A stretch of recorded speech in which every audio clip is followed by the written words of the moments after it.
Nancy, thank you very much for that very generous introduction, and thank all of you for allowing me to come here today and ruin your wonderful evening by talking about how to make your diplomatic service a more modern and more effective service than it already is. And I want to start with the premise that I can assure you that your country's diplomats are the most accomplished, dedicated, patriotic, and effective public servants that you would ever want to see represent this country or any country. So this is not a criticism of my colleagues, quite the opposite. It's an homage to them. So what I'd like to do is talk a little bit about, first of all, where we come from in this blueprint. Nancy called it a study. And what do I say? I love everything she says. Not a study. We intentionally called it blueprints because there have been so many studies about the U.S. Foreign Service and diplomatic service that are collecting layers of dust in various libraries around the country. That's exactly what we did not want to do. It is based on a study, but what we decided to do is to actually create blueprints for action on making your diplomatic service more effective. So who are we? We are a team of senior career diplomats. All of us are members of the American Academy of Diplomacy. Together we just did a little sort of quick math has never been my strong suit, but we have over 200 years of experience as in our diplomatic careers throughout the world. And I personally come from this organization at this little small liberal arts school of 140,000 students called Arizona State University, in which we have the Leadership Diplomacy and National Security Lab, which I, together with a retired Army three-star, founded about 3 years ago to advance character-driven leadership, diplomacy, and national security education and training, not just for the ASU family, but for anybody who wants to join us in partnering in doing just that. And all of us are practitioners in the field of national security. Our very generous, and I mentioned this at our table here, our very generous academic colleagues at ASU have allowed us to be part of the ASU enterprise without the credentials that they carry of being real academics. And my hats go off to all of those who are the real academics here. And I wanted to put that phrase at the bottom of this slide just to remind you of our philosophy, which actually underpins everything we did in these blueprints. And that is, if you asked what the essence of leadership is, the essence of leadership is trust. I didn't come up with that because if you said Mike Polk came up with it, you'd say, who cares? This was a guy by the name of Colin Luther Powell, who you do know, and who has a lot more credentials than I will ever gather, who learned this throughout his incredible lifetime career, that leaders engender followers by creating trust that makes people want to follow them. And we want to create this kind of trust with our former and current colleagues in the diplomatic service. Most importantly, we want to create trust with you, the American people, whose diplomatic service this is. So what's our objective? We want to literally transform the way the United States pursues and achieves its global diplomatic goals. Do it next week, and I think we'll be done. But that is really what our objective is, and we are not shrinking away from this very lofty goal. Secretary Blinken is a longtime colleague of mine. He, of course, has superseded me by multiple levels in his career. But I've known Tony Blinken for many, many years, and he has a modernization agenda of the Secretary of State. And we support virtually all of his goals. We are slightly more aggressive. And I'll talk about some of those points today, but we are very happy and very grateful for the Secretary allowing us to collaborate with the State Department today in this modernization agenda, which in many ways, coincides with our own. We've made 4 commitments in our effort. These 4 commitments are transparency of everything that we do. Nothing that we do is, in fact, we brought these very heavy tomes of our blueprints for you, and every single one of you has to carry 10 of those home. It's your physical exercise for the day, and you'll be much stronger tomorrow after you've done that. We believe in bipartisanship. We do not take any political position on this. America's interests, America's future, our lives and our prosperity and our safety are an American issue. It's not a Democratic issue, a Republican issue, an independent issue. It certainly isn't a Martian issue. We believe that the United States deserves and must have the most modern and able diplomatic service there is. I think we're well on that path. But as I was telling my wonderful friends, young friends who I was able to speak to earlier this evening, the developments of world events are happening so rapidly and with such incredible force that unless we adapt the way we do diplomacy, we're definitely going to be left behind. So no matter how good we are today, we will not be good enough for tomorrow, and tomorrow is happening tonight. So, and we do this, as I said in my very opening comments, with deep gratitude and respect for those who are serving in our diplomatic service today, not to criticize them, but to enable them, to empower them, to help them to go ahead and continue to lead our nation's diplomacy. So Nancy had a very good definition of what diplomacy is, and I like that, and I'm with that definition. I'll add, I'll emphasize what she mentioned very eloquently, and that is diplomacy is about using all the national assets of the country to achieve its goals. In other words, it's not a State Department issue. It's not a Defense Department issue. It's not even a White House issue or a National Security Council issue. It is a national issue. And you all in this room contribute major elements of that national strength to our diplomacy. And that's what I want to convince you of today as to why you should care. I'm here talking to you about this. And one of the reasons is what Dr. Martin Luther King called the fierce urgency of now. It's now. It's not going to happen next week or next year or whenever the Russians are defeated in Ukraine.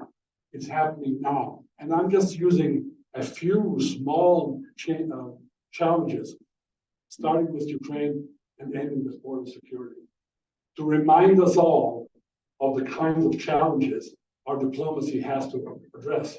And to remind us all that, ultimately speaking, every single one of these issues, the war in Ukraine, the conflict in Gaza, the confrontation in the South China Sea, the damaging effects of the planet of climate change, the global pandemics which we are still in the outer fringes of, arms proliferation which is happening all around us as we speak, border security issues, not just on our southern border, but borders all over the world, are all going to be settled or fail to be settled through diplomacy. Because military action, as my good friend, the retired Army 3-star reminds me all the time, is not going to solve those. So if we diplomats think that, well, we'll just send the army in and they'll fix it, or special forces, that ain't going to be the way it's going to happen. And the biggest advocates, and I say that with all humility and a little bit of embarrassment as a former diplomat, the greatest advocates of U.S. diplomacy and diplomatic resources are our military colleagues. They go up to Capitol Hill and they say, if you don't give these guys more resources, we're going to take a whole bunch more resources and we're going to waste not just American treasury, but our most important treasure, American lives, are going to get lost in the process. So what is it that we want to do? And I'll try and stay out of the green eye shade details here and just give you a vast sort of overview. First of all, we call it blueprints for a reason. I say in those study, we actually drafted in our 4 proposals the actual legislative package to hand to any member of Congress who's willing to listen to us, saying, here it is. We hired a legislative writer to write the legislation and say, to hand it to whoever listens to us on the Hill and say, here, if you support this, go vote for it. We want this to be an action-oriented engagement. We also wrote the executive actions that people can take, because not all of it is legislative, to go ahead and encourage the White House to go ahead and do what we think is necessary to enhance the authority of our diplomats. And so I want to go ahead and talk a little bit about some of those. First is mission and mandate. First is mission and mandate. What do we mean by mission and mandate? Each one of your ambassadors in the world gets a letter from the President of the United States, whoever the President is, that says, Madam Ambassador, these are your responsibilities and your authorities in your country. And with that letter, she goes ahead and enforces U.S. foreign policy, helps develop U.S. foreign policy, takes risks on behalf of U.S. foreign policy, and makes things happen on behalf of the main stakeholders of our foreign policy, Europe. And the reason I'm so grateful that you let me be here tonight is because many times you don't know that you are the stakeholders. And if you know that you're the stakeholders, you don't know that what you're the stakeholders of. And I'd like to go ahead and remind you, please, remind yourselves that you are the ones who are sending us out there to go ahead and do your nation's bidding on behalf of all of us to achieve the goals of the United States. So two big things that we want to do in the mission and mandate area is, one is in risk management. I'll explain what I mean by that. And the other one is in something that we're doing tonight, and that is Engage America. What do I mean by risk management? When we first joined the Foreign Service, my wife Hallie is down here, and I always talk about we joined the Foreign Service because she suffered a lot more in the Foreign Service than I did. Not only because she's married to me, which is enough of a handicap already, but also because a diplomatic career, like a military career, is a family affair. So if you have a partner, if you have a spouse, if you have children, they all become part of that enterprise. And you have to go ahead and acknowledge the fact that they contribute as much as you do in your career. When I was sworn into my first ambassadorial post, my Secretary of Power, Ali was there to hold the Bible, and he said very nice things about me, much nicer than I deserved. I did a reasonably decent speech afterwards. And then there was a little desk next to the podium where I was supposed to sign my documents that sort of completed my assignment, my certification to become ambassador to Serbia and Montenegro.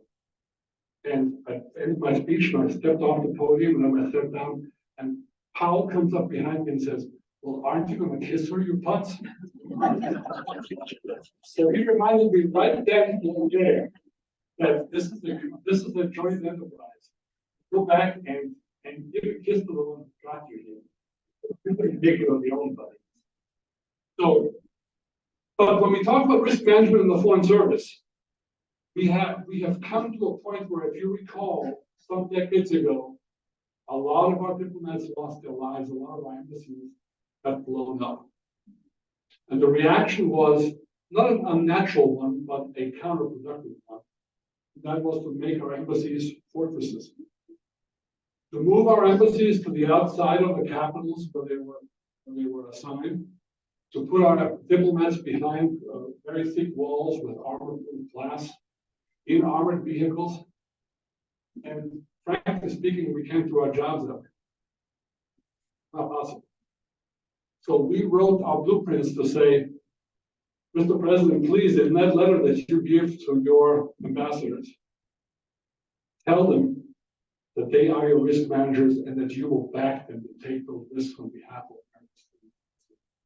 And we did the same thing in the legislative package we wrote for the Hill, to have the Congress pass a sense of Congress to say, we support our diplomats being present and taking prudent, of course prudent, but prudent risks on behalf of our policy. And we're not going to go after them and try and ruin their lives and their careers because something happened on that, as long as they were responsible. And the second one about Engage America is the State Department right now has a program called, actually it's called Hometown Diplomats.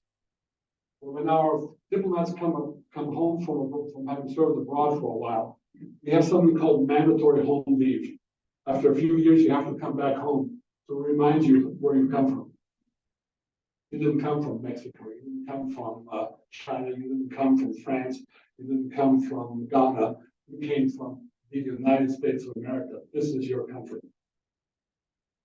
And during that time of home leave, we encourage our diplomats to go ahead and seek out audiences like these, to go ahead and talk a little bit about what they do. And it's very ad hoc, it's very voluntary, and we're saying, let's not make it ad hoc, let's not make it voluntary. Let's write it into their orders and say, when you come home, go enjoy your family, kiss your parents, hug your siblings, meet your friends, drink Miller or Schlitz or whatever it is that makes you happy. But in addition to that, here are 2 places we wanted to talk to. We've set up the appointments for you, just like the American Academy allowed me to come here today. And you need to do them as part of your assignment back home. And with that, we will pay your flight back home and we'll return you to the postal assignment. So that's what we want to do with mission and mandate. Next area we want to focus on is education and training. We need to change the culture of training in the State Department.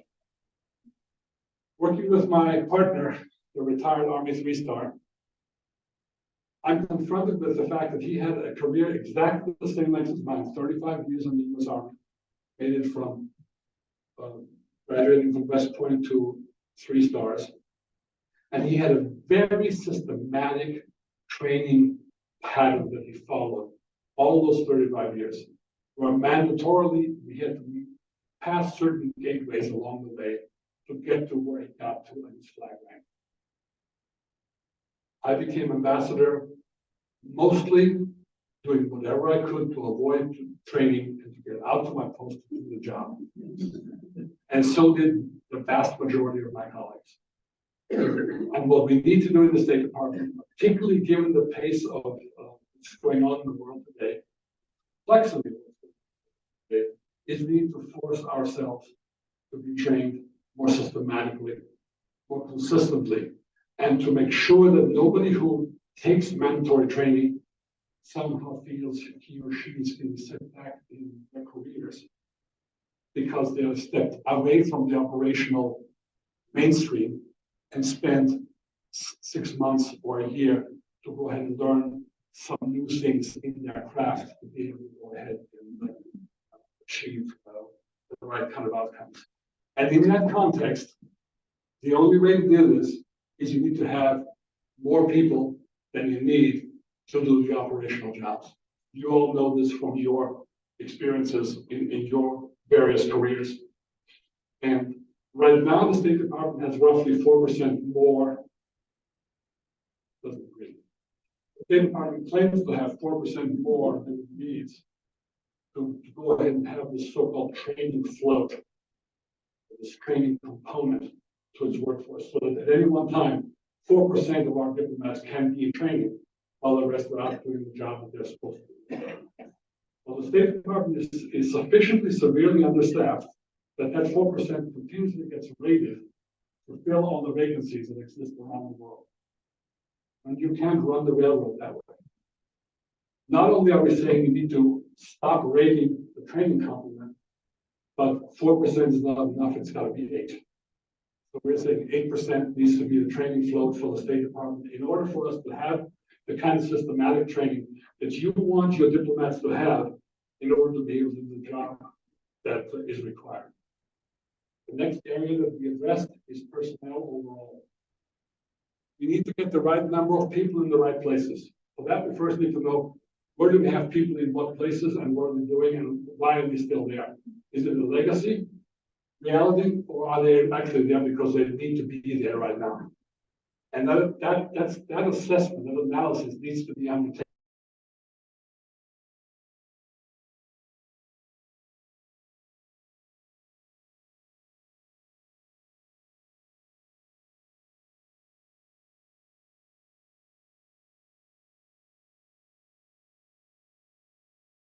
If you've done that, then you need to go ahead and recruit actively the way you all recruited in your private sector capacities. Agile, fast, nimble. It can take a year or 2 years to bring somebody on board, because all the good people are going to find alternatives to go elsewhere if you're going to take that long to go ahead and bring them into the team. So we need to go ahead and make our recruitment efforts and our onboarding efforts much more modern, much faster, and much more efficient. I'll mention one complicated subject here, which I want to make sure I avoid becoming political because I don't want to be, and I'm not. And that is, we want to have the right balance between career diplomats and what we call political appointees and non-career appointments in the foreign service. I stand here before you today as a former career diplomat who has absolutely no problem with non-career ambassadors in our foreign service. The president has every right to appoint whoever he, in future she, wants to appoint to be the leaders of our diplomatic missions abroad. The only thing that we ask, and in fact, the only thing we demand, is that they know what they're doing. I don't think it's too much to ask. And I can assure you that I have worked for many, and Hallie knows this. I've worked for many politically appointed ambassadors who are absolutely exceptional. I was a junior staff assistant to Ambassador Arthur Burns in Germany. Former chairman of the Federal Reserve, came to be ambassador in Germany when he was already 80 years old. He ran circles around me, and I was like 26.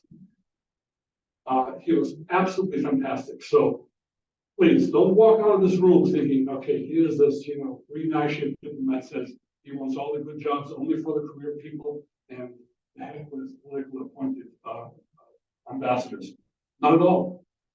But you have, I think, the same standard that you apply to a career diplomat taking on an ambassadorial position should apply to a non-career person taking the same position.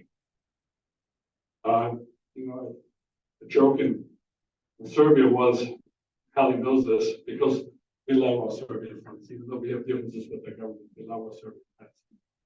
They're very self-assured people. They have a great sense of humor. They're very smart. They're very dedicated. They love their country. And they're very so self-assured that if you take a cab ride from the airport in Belgrade to downtown, and you tell the cab driver that you're going to have brain surgery, he'll say, I'll do it. Don't really want that. We want to have someone who actually knows how to do it. The same thing goes for diplomacy is a profession. It's not an amateur pursuit. But there are many people who are not career foreign service officers who qualify in that regard. I'll give you one example. The current Deputy Secretary of State for Management and Resources, a good friend of mine, is not a career diplomat. He's absolutely exceptional. He was formerly Assistant Secretary of State for Legislative Affairs when I worked for him. He was a senior staffer up on Capitol Hill. He's a very experienced lawyer, and he's doing an incredible job, including inviting old dinosaurs like myself and my colleagues to come and join him to talk about collaborating on our modernization agenda together with the Secretary. And that brings me to my last thing that is really, really important to us.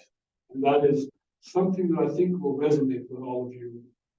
And that is surge capacity. I don't know how many of you recently applied for passports. I don't know how long you had to wait. I suspect more than you wanted to.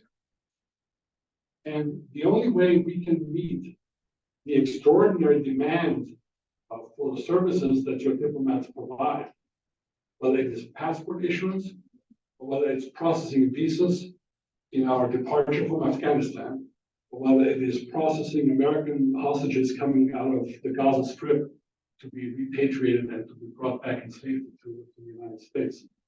We don't have enough people to go ahead and do this in an effective and efficient manner. So what we have to do is we have to rob Peter to pay Paul. And that's, again, no way to run the railroad. So we're saying, let's do this. Let's do what the military has done forever. Let's create a reserve corps. Let's create a group of people who are trained, both former diplomats and people from outside professions whom we need to add to our diplomatic capacity. Let's train them. Let's have them have their weekend updates. Let's clear them so that they're ready to, let's give them their passports and say, you've just been called up. You're going to UAE to process visas for the next 6 months, and off you go. I can assure you that this is worth every penny that we spend. And I'm going to show you some of the figures as to what we're talking about here, as to how little this costs. But first, I'm going to give you a little bit of a test. That is, how much of the United States federal budget is dedicated, what percentage is dedicated to all of our diplomatic missions, all of our development, foreign aid and assistance that USAID provides, other than military assistance. All of that put together, what percentage of the federal budget does that constitute? Do you think? I would like to take a few votes, sir. 1%? 2%? One more? 3%. You guys are pretty easy audience. Okay, 1, 2, 3. It's 1.3%. And then the question to you is, do you think that's enough? Or do you think that's too much? Most importantly, let me show you what our blueprints would cost. Okay? Our blueprints would cost to establish this 8% above operational staffing would cost about $212 million a year. The Diplomatic Reserve Corps would cost $45 million a year. And this little tiny Engage America program would cost $3 million a year. So a little over $250 million, which is an increase of half a percentage point in the total diplomacy and development budget of the United States of America. I happen to believe, and I hope to convince you, that that's not too much. And I want to, so this is the number we talked about. We often joke that there are more people in U.S. Army, in U.S. military bands than we have diplomats. It's almost true. Almost true. There are more tuba players and various other folks in the U.S. military than we actually have diplomats. So you decide. Nothing against military bands. I love them. Why not have both? So this is the State Department. This is the diplomatic budget, not just the State Department. Here are our friends in the other agencies. Defense, Homeland Security, intelligence community. Of course, they won't tell us how much money. This is what we know, how many people they have. And this is what it costs when diplomacy fails. Yes, and I put particularly the most important cost up front: American lives. Afghanistan, Gulf War, Vietnam, Korea, World War II. That's what happens when diplomacy fails. So you have to, I'm hoping to convince you that the cost of peace is so infinitely less expensive, most importantly in building of American lives, that it is worth the extra few percentage points to go ahead and resource our diplomacy better. And I want to end with a couple of quotes and then get into a conversation with you from one Secretary of State, George Shultz, who said this about you. You can tell me whether you agree with it. Americans, being a moral people, want their foreign policy to reflect the values we espouse as a nation. But being practical, We also want our foreign policy. I can assure you that we do represent your values every single moment of every day. But to be effective, our diplomats need more resources. And I want to end with Colin Powell again, who said this over and over and over again. Don't give them a job if you're not going to give them the resources. Colin knows this because she always says to me, can you please stop? I hate this term, do more with less. I was never good at physics. I don't really think it actually works. So you can either do less with less or more with more. You can always become more efficient. Absolutely. But more with less is just an excuse for, I can't give you what you need, so good luck. And that can't be the answer for your diplomacy. So I'd like to end you with this question at the bottom. How much do you want to invest in US diplomacy? And it really is up to you. Because if you tell your members of Congress that you believe that America deserves more diplomatic resources, and we advocate that, and the administration advocates it, regardless of what party is in power, then if we come to this consensus that we can afford this extra 0.5% plus, then we can give you the diplomacy that the American people, the American people, deserve for the 21st century and beyond. Thank you very much. And with that, I'd love to.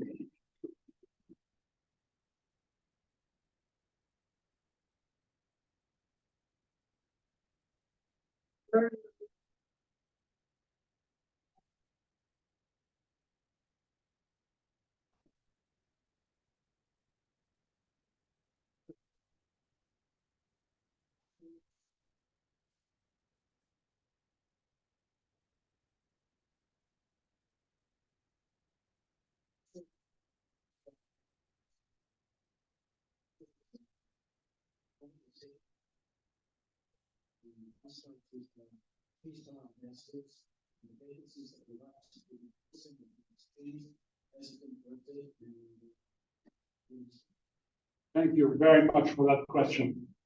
Peter Romero is an old friend of mine. We joined the Foreign Service together. Now he knows the opening course in the junior diplomat Foreign Service course is called A100. He and I were A100 classmates together. So Pete's a wonderful guy, and I'm glad you had him here. And I'll tell you what has happened since then. At least that's what we're being told by our colleagues in the diplomatic service today. You saw me say at the beginning that the essence of leadership is trust. I won't deny that trust with the career diplomacy of diplomats was broken during the past administration. And that many of my colleagues decided they would go do other things. Many others stayed but were thoroughly discouraged and did not see their dedication to the profession or to the country, and most importantly to you, reflected in the leadership that they had. And it is coming back, but it's an unfinished business. I was at a dinner at the State Department at the invitation of the Deputy Secretary of State last week, right? Where he invited a bunch of us graybeards and some young Foreign Service officers. And we listened to them very carefully about how difficult it still is for them to find that trusting relationship to be reestablished.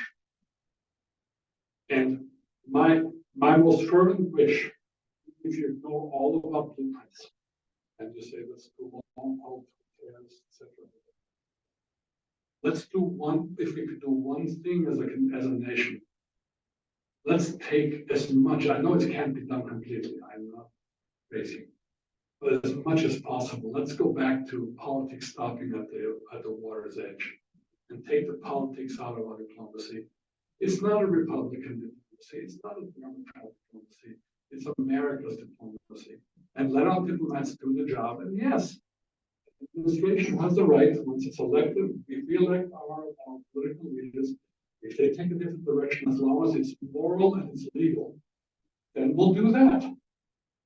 And my colleagues are perfectly disciplined to go ahead and do whatever is necessary. But when it crosses the moral and ethical and legal threshold, then they have a responsibility to speak up. And they do. Thank you. Yes, please.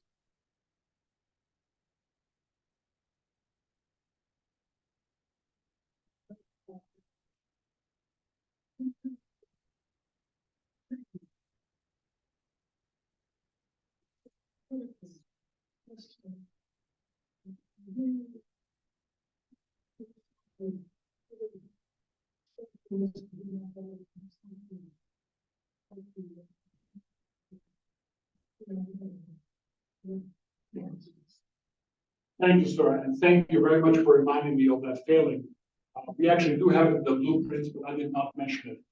You are 100% right that language and therefore cultural understanding and learning is absolutely critical. And in our blueprints, our recommendation is language training has to be mandatory, not nice to have. So that if you go on an assignment to a certain language area, we have to take, that goes back to the 8%. You have to have the time to really achieve professional competency in that language. Yes, we work with other agencies, but I must say quite pridefully, if I may, the Foreign Service Institute, the State Department's training and educational arm, teaches every world language that there is. And they do an exceptional job. And our colleagues at the agency and other government agencies around the country actually join us at the Foreign Service Institute in learning those languages. But you are 100% correct. Language training needs to be mandatory.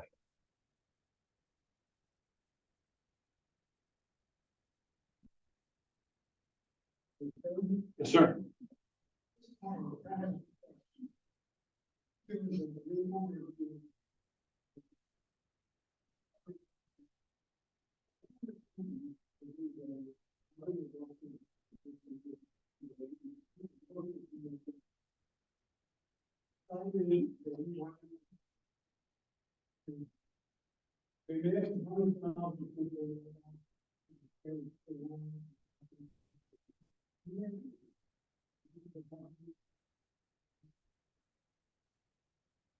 So, those days, and they know,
thank you for the question. Big Nancy put it up. She wanted, she said, I had a ringer, he's wanted her birthday, and she did. You know, you address a really important point, and of course, it is important truth that we serve our political leadership. We get to participate in the development of policy. We don't get to set the policy. You get to set the policy by whom you put in office. So you are the ones who make those decisions by the candidates who run for office, and you elect them on basis of what you believe they're going to accomplish when they get into office. And I've gotten that question many times before, and this is how I answer it. I wasn't satisfied, but let me try it. Number one, every single one of us in public service takes the same oath to the Constitution. Every single one of us swears that we will defend from the president on down to the last postal worker. And as far as I'm concerned, that discipline of defending the Constitution, go back to what I said earlier, as long as it's legal, ethical, moral, my responsibility as a public servant is to go ahead and serve the public within that framework. However, when that crosses that threshold, then it is my responsibility to either resign and then regain my most important title, which is not ambassador, but citizen. Then I can say whatever I want to because I'm a member of a free society. But while I'm in the service, I have to go ahead and execute the policy even when I don't agree with it. And I'll give you a perfect example, and Hallie knows this because we lived this together in Panama. We were in Panama just before the invasion of Panama when we took out Manuel Antonio Noriega. And the policy of the United States at that time, before we invaded, was that with increasing sanctions against the Noriega regime, we would sufficiently encourage the people around Noriega to take him out for us. I listened to that for a year. I was not the ambassador. I was Council of Political Affairs, a senior political officer at the embassy. I listened to that for a year and did my duty and did the best to give Washington the necessary information, which basically contradicted that argument. But I did what I was supposed to do. And then at the end of that first year, I finally said, I can't, it's crazy. And together with two other senior members of the embassy staff, we did something that Henry Kissinger gave us when he was Secretary of State during Vietnam. It's called the Dissent Channel. And you've heard about that recently in relation to the Middle East and the Gaza Strip. And we wrote a message. Every single diplomat in the United States diplomatic service has the right to send a message to the Secretary of State to say, with all due respect, I disagree and here's why, with our policy. And every secretary commits him or herself to respond to that thoughtfully, not that he doesn't commit to agreeing with you, but thoughtful. And we sent that message saying, this is not going to work. You're not going to drive it. He's not going to be driven out by his own people. I can say this now, only classified. It was classified at the time it happened, which, by the way, is also an important part. We also have to be respectful of the fact that we have rules and regulations, and we have classifications. And part of our oath is that we will live by those regulations as long as they're legal and moral. And we got a message back saying, we said, this is never going to work. Either you have to, if you want him out really badly, you're going to have to come and get him, or you may decide it's not important enough. Noriega is a tin-horn dictator, and as long as he does not obstruct the canal, which is the major waterway that we need, forget him. And we got a very nice message back saying, thank you very much for your interest in foreign affairs, but we disagree with you. I mean, I'm not trying to make light. I got a very respectful, very thoughtful response from the Secretary's policy planning staff speaking on behalf of the Secretary. And saying, no, our policy is designed to work. We sent that message in September, and in December we made it happen. So I guess my long answer to your short question is, I did within the context of I did not feel strongly enough to resign, but I felt strong enough to take a little bit of a risk and voice my opposing opinion. And then I took the satisfaction from the fact that one of the things that I advocated actually did happen. Panama now is a functioning democracy, and the canal is safe.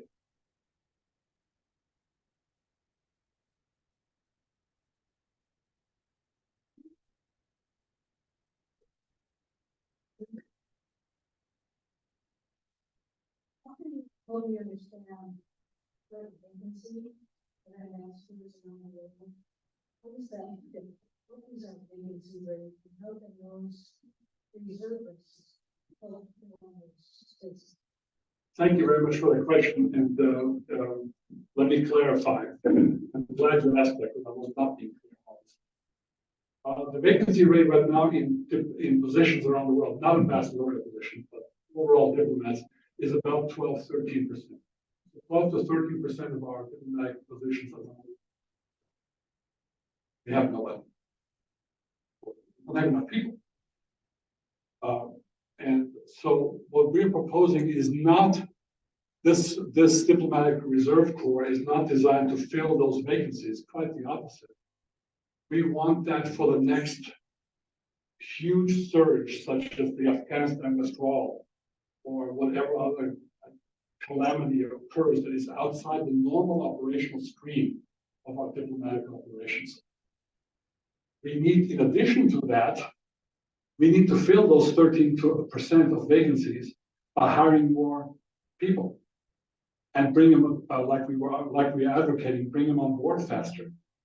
You know, sometimes you take the Foreign Service exam, there's a written exam, then there's an oral exam, then there's all various kinds of clearances that has to happen.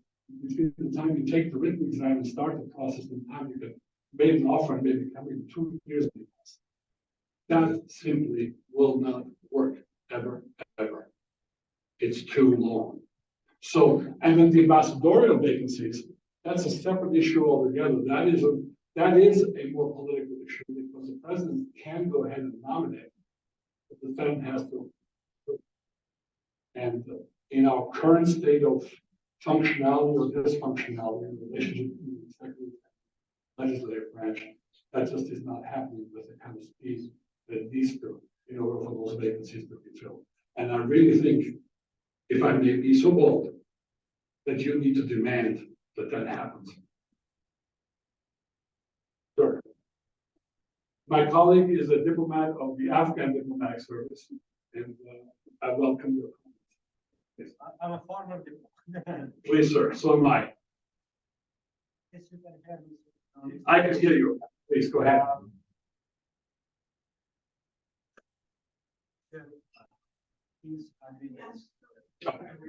She's gonna.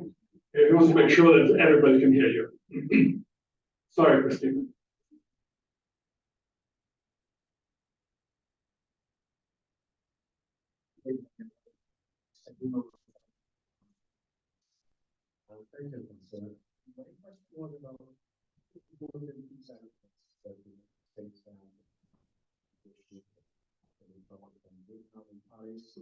The second one we want to say no.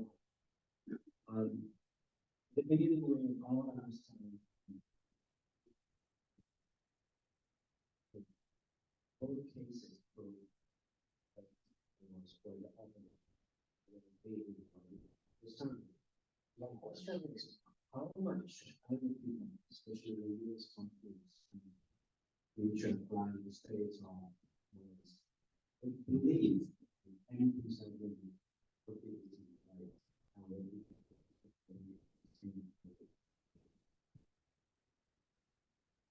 I'm just going to repeat again so everybody can hear it. Just summarize the questions.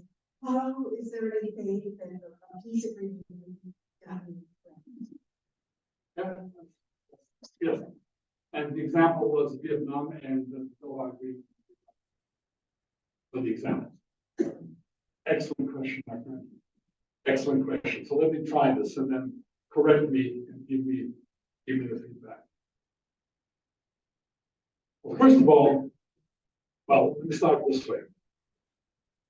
The best way to guarantee that a negotiated settlement or a diplomatic end, put this way, a diplomatic end to a conflict is going to hold is that the enemy is completely defeated. So let's take one more example, a little bit farther back in history, and talk about 1945. It was absolutely clear that Nazi Germany was done.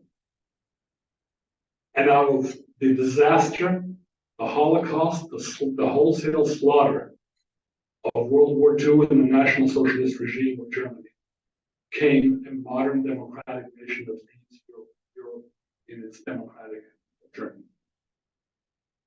I'll give you one other example, which you didn't mention, the breakup of Yugoslavia. We never convinced the Serbian people that Milosevic and his army was done. We allowed them to retreat and return to their barracks and to cease their military operations, but we never made that clear cut of you are now done. And from now on, we will dictate what's going to happen forward. And we're still fighting that issue in the Western Balkans today. From Bosnia-Herzegovina to Kosovo to Serbia itself. Now, coming to the examples that you gave. Please correct me if I'm wrong. I'm not an expert in your region at all. But in both cases, Vietnam and in Afghanistan, after a long, long time of fighting the fight, we were unable to achieve a definitive outcome. And if I may say, in the case of Afghanistan, this is my own personal opinion, not being an expert, so please forgive me and take me on the right away if you disagree. I think it was a big mistake to negotiate alongside your government instead of with your government in the room. We talked to the Taliban.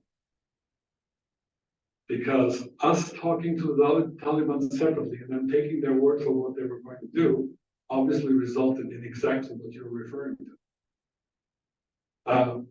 We should never have negotiated around you, above you, or through you, even though our intentions were the best. Our intentions were the best. We wanted to succeed. We wanted you to succeed. But we failed. And I think part of it was that you were not in the room to represent your own interests. And when we talk about Ukraine today and the future of Ukraine, we talked a little bit here about table earlier. My position is categorically the future of a country needs to be decided by the people of that country, not by our country or any other country. They need to be the ones to be at the center and in the room, be able to make those decisions. And in that sense, we failed you. We failed ourselves. All I can say, and that's very scant comfort for you, is that we're not done with this. We're done with it in terms of our physical presence inside Afghanistan. We're not done with the issue, nor with the commitment to the rights and the future of your country and your people that we owe so much in terms of the relationship that we built that depended on the courage that you showed and the dedication we had up until a point to go ahead and support you in that process. That's the best I can do.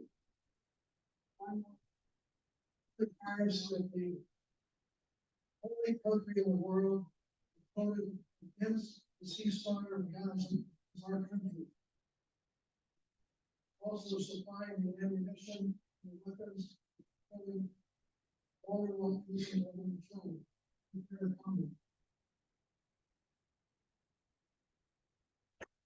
I completely agree with the changing position of the current administration to take on the government of Israel's way of proceeding to prosecute its campaign against the Hamas terrorist organization. Not that they are proceeding against them, because they must, just like we had to against the people who took us on the 9/11 and others. But not at the cost of the innocent civilian lives that are being incurred in the current way the state of Israel is working its operations in the Gaza Strip. So the only thing I will say in defense of the resolution, which again, I can say that I'm just a private citizen. I would have voted for that resolution. But the only thing I will say is in defense of the administration's position of not voting for vetoing that resolution is the United States proposed a way for the U.S. to go ahead and be able to support that resolution if it included a call on Hamas to release all of the hostages. And that demand was rejected by all the other members of the Security Council. And I don't think that that's an attainable position. I mean, it was after all the Hamas action that took those hostages against international law and refuses to go ahead and release them.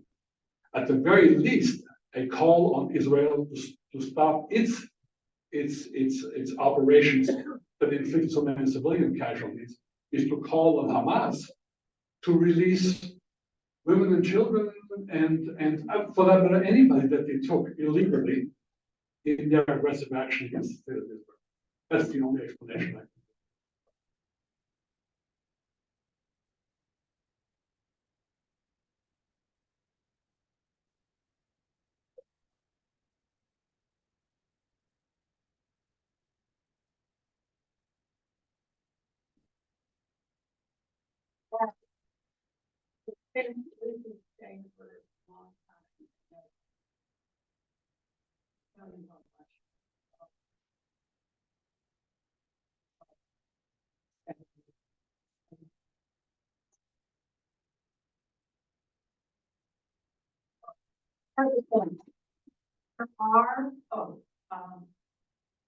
No.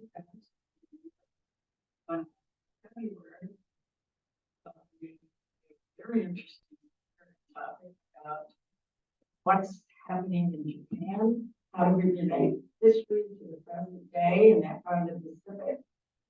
And it will be on a Wednesday night, not a Tuesday, which is February the 21st. You will be notified, but just pay attention that it's not on our routine Tuesday evenings. And the blueprints for more modern